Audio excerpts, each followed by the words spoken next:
సంగీత గారు మొత్తం వేరే అయిపోయింది అలా. పెళ్లి కూతురు రెడీ అంటే గిట్లా అయింది. అదే అప్పుడు ఆ రాజుగాడు వచ్చినప్పుడేమో మంచిగా రెడీ అయింది పెళ్లి చూపులకు. ఇప్పుడు నేను అత్తనేమో గిట్లా రెడీ అవుతాను. గట్లుంటది, అందుకే అవి గట్లా రెడీ అయింది. చూసిలా ఫ్రెండ్స్ ఏమంటుందో.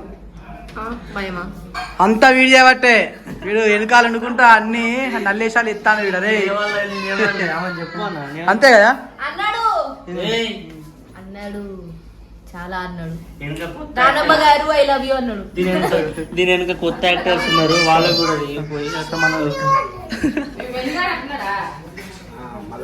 సో మా మామ మా నాన్న మామ హాయ్. ఇప్పుడు సందీప్ మామ అయిండు. ఇగో వచ్చింది ఫ్రెండ్స్. ఇప్పటిదాకా సంగీతక్క పాట పాడింది, కెమెరా ఆన్ చేసి తోట పాట ఆఫ్ చేసింది.